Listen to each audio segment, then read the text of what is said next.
पोटली जैसे जैसे चढ़ाते जाओगे ये घुटना बदलने की जरूरत नहीं पड़ेगी, डुकरिया ऐसी चलेगी चक रहे। और क्या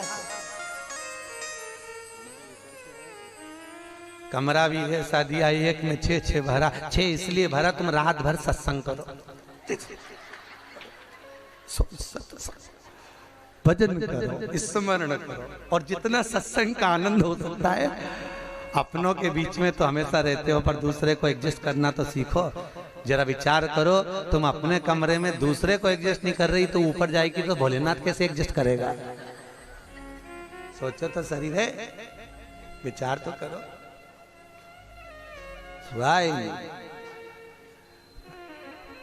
भगवान शिव की कथा है, 24,000 श्लोक शिव महापुराण में है, 12 संहिता, और एक एक संहिता भगवान शंकर को समर्पित है। भगवान शिव 6 सूत्र शिव महापुराण के हैं कि शंकर को पाने के 6 सूत्र बताएं। पहला, मस्तक पर तिलक लगा दो, त्रिपुंड लगा दो, नहीं लगा सकते तो गले में रुद्राक्ष की माला पहन लो। इतना भी नहीं कर सकते, तीसरे नंबर का सूत्र है कि भगवान शंकर का मंत्र जाप कर लो, नमः शिवाय, ओम नमः शिवाय। ये भी नहीं कर सकते तो मंदिर में शंकर जी को 1 लोटा पानी चढ़ा दो, चौथा सूत्र। 5वां सूत्र है, इतना भी नहीं कर सकते तो किसी शंकर के मंदिर के पास में से निकल कर चले जाओ तो शंकर के मंदिर का शिखर का दर्शन हो जाएगा। शिखर दर्शनम सर्व पाप नाशनम, बस उतना भी बहुत है। ये 5। और 6ठे नंबर का सूत्र है, अगर इतना भी नहीं कर सकते तो पूरी जिंदगी में अगर 12 ज्योतिर्लिंग पर पहुंचकर शंकर की कथा को सुन लोगे तो फिर दूसरा जन्म नहीं होता। ये 6 सूत्र शंकर को पाने के हैं, भगवत भक्ति को पाने के हैं, भगवत रस तत्व को पाने के हैं। 6 सूत्र है, शंकर का अनुमोदन करें। ऐसी कौन सी भूमि है, ऐसी कौन सी जगह है जहां शंकर नहीं है? हर जगह, हर तत्व में, कण कण में, हर जगह पर वही तो समाया है। बस हमारे नेत्र परखैया नहीं है, इसलिए हम पहचान नहीं पाते। बहुत दुनिया के लोग बहुत कम पहचान कर पाते हैं। बस अंतर तब आता है एक घर के बुजुर्ग माता पिता को और एक परमात्मा को लोग अंतिम तक नहीं पहचान पाते। अंतिम तक बहुत कठिन। माता पिता सब कुछ दे देते हैं बच्चों को। एक सास अपनी बहू को जब पसंद करके आती है, जो सास कभी अपनी देवरानी जेठानी की एक अंगूठी नहीं दे, वो हाफ सेट देके आ जाती है। सोचो जरा, विचार करो, खुद कैसी भी साड़ी पहने पर बहू को एक से बढ़कर एक चढ़ावे में चढ़ा देती है, तैयार होने का डब्बा भी देती है, नंबर की चप्पल भी देती है, सब कुछ देती है। शादी नहीं होती उससे पहले ना जाने कितना सास बहू को दे आती है। कितना विश्वास सास का बहू पर होगा। और बहू जब पहली विदाई में घर से सास के यहाँ से जाती है तो अलमारी में ताला लगा के चाबी घर ले जाती है। सोचो, सास ने कितना विश्वास करा, सब कुछ दे दिया, और बहू ने ऐसा विश्वास करा कि चाबी तक बटोर के पहली विदाई में ले गई। पहली विदाई क्यों? क्योंकि नंदे आई हैं, डोकरी निकाल के ना दे दे कच्छो। विश्वास कहाँ, भरोसा कहाँ, पूर्ण तक कहाँ है? भगवान शंकर की कथा कर रही है। 6 सूत्र में से अगर एक सूत्र भी भगवान शंकर का आपकी जिंदगी में आ गया तो जीवन का आनंद देने वाला हो गया। ध्यान देना, कन्यादान जो तुमने करा है उसका पुण्य तुम्हारे मरने से पहले हो सकता है कि समाप्त हो जाए। अन्नदान जो तुमने करा है उसका पुण्य हो सकता है तुम्हारे मरने से पहले समाप्त हो जाए। क्योंकि कई लोग कहते हैं हमने कन्यादान करा, हमने वस्त्र दान करा, हमने मुद्रा दान करी, हमने स्वर्ण दान करा, हमने अन्नदान करा, हमने भागवत कराई, हमने रामायण करवाई, हमने गीता करवाई, हमने तीर्थ करे, हमने व्रत करे। ये सारे पुण्य तुम्हारे खाते में हैं। एक पलड़े में तुम्हारे पुण्य रखे हैं, पर एक पलड़े में जो पुण्य इकट्ठे करके रखे हैं तो पाप भी तो देखो कितना करो। पाप भी तो देखो, मालूम पड़े मुंह से किसी की निंदा कर दी, उसी पुण्य में से कम हो गया। हुआ कि नहीं हुआ? अरे बोलो तो सही, अब 200 रुपए लेके आई थी, अब 200 रुपए में से खर्चा करते जा रहे हो तो होगा कि नहीं होगा खर्चा? थोड़ा गलत बोल दिया, पुण्य समाप्त हुआ। किसी को अपशब्द बोल दिए, पुण्य समाप्त हो गया। किसी के लिए गलत देख लिया, पुण्य समाप्त हो गया। किसी के लिए गलत सुन लिया, पुण्य समाप्त हो गया।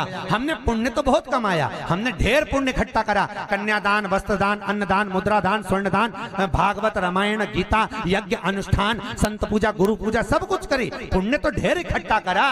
पर मरने से पहले ये सारा पुण्य तुम्हारा बोलने से, अपशब्द कहने से, ताना देने से, निंदा सुनने से, गलत देखने से समाप्त हो गया। पर शिव महापुराण की कथा कहती है सारे पुण्य तुम्हारे मरने से पहले भले समाप्त हो जाएंगे, पर शिव महापुराण की कथा यदि तुमने भूल से भी 5 मिनट की भी सुन ली तो वो जिंदगी भर अटल और अमर हो जाती है, वो कभी समाप्त नहीं होती। शिव महापुराण की पुण्य कभी समाप्त नहीं होता। शंकर का किया हुआ पुण्य कभी समाप्त नहीं।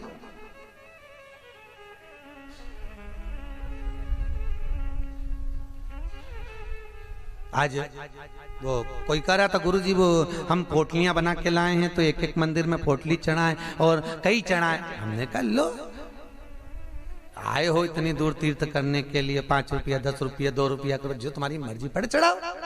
84 महादेव का क्या बार बार दर्शन करने जाओगे? ब्रज 84 कोस की परिक्रमा तो तुमने ना जाने कितनी बार लगा ली होगी ब्रजमंडल में पहुंचकर, पर 84 महादेव का दर्शन करने के लिए आए हो।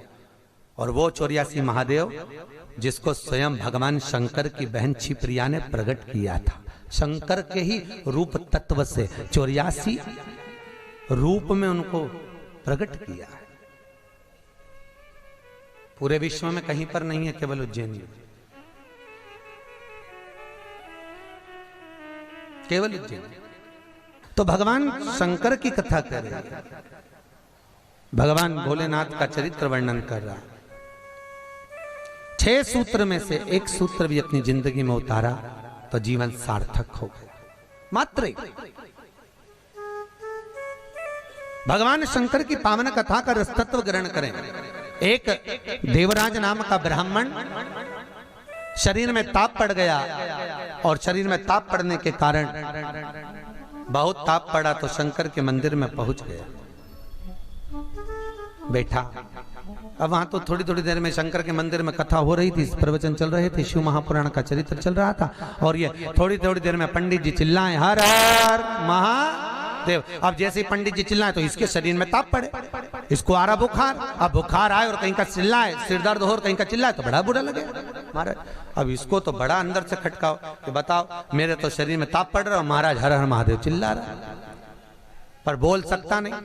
ताप पढ़ते पढ़ते पढ़ते पढ़ते थोड़ी देर में ये यहां से चला शंकर के मंदिर से कथा श्रवण कर कर थोड़ी देर, भले ताप पड़ा, बुखार आया, सिर दर्द हुआ, सब कुछ हुआ, पर शंकर की कथा तो शरीर में पहुंच गई, इस आत्मा तक पहुंच गई। होता है जब घर से चले होगे तो सोचे पाँव दुख रहा है, बुखार आ रहा है, सर दर्द हो रहा, ये हो रहा, वो हो रहा, पर शंकर के धाम में पहुंच गए तो अब ये सोच लो कि तुम शंकर के हो गए, तुम शिव के। यहाँ बिठले सेवा समिति के कहने पर नहीं आए, यहाँ पाठक जी के कहने पर नहीं आए, यहाँ हमारे कहने पर नहीं आए।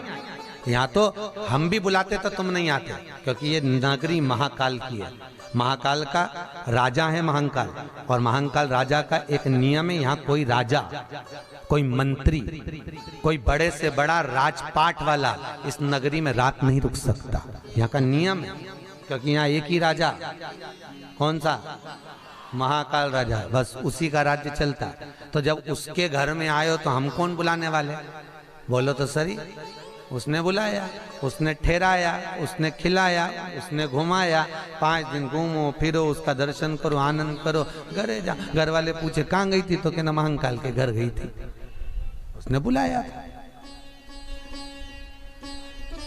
रामकृष्ण परमहंस जी से एक ने कहा, रामकृष्ण परमहंस जी से बोले, अरे रामकृष्ण परमहंस जी, हमने सुना है कि माता जगतजननी जगदम्बा शारदा भवानी माँ देवी आपसे बात करने के लिए आती हैं, आपसे मिलने के लिए आती हैं। रामकृष्ण परमहंस जी ने कहा, तो रामकृष्ण परमहंस जी, अगर देवी जी तुमसे मिलने आती हैं, देवी जी तुमसे बात करने आती हैं, जगदम्बा तुमसे मिलने के लिए आती है, तो रामकृष्ण परमहंस जी एक काम करो ना, एक आध बार माता जी को हमारे घर भी भेज दो। हंसी उड़ाने वाले तो कुछ भी बोल देते हैं, एक आध बार माता जी को हमारे घर भेज दो। रामकृष्ण परमहंस जी ने कहा ठीक है, एड्रेस बता दो, देवी जी को तुम्हारे घर भेज देंगे। बोलो एड्रेस क्या है? उस व्यक्ति ने कहा फलाना गली में, फलाना मोहल्ले में, ये वाले मकान में, इस नंबर में, इस जगह पर मैं रहता हूं। रामकृष्ण परमहंस जी ने कहा, स्वामी विवेकानंद के गुरु रामकृष्ण परमहंस जी कहते हैं जो एड्रेस आपने दिया ये तो आपके घर का है,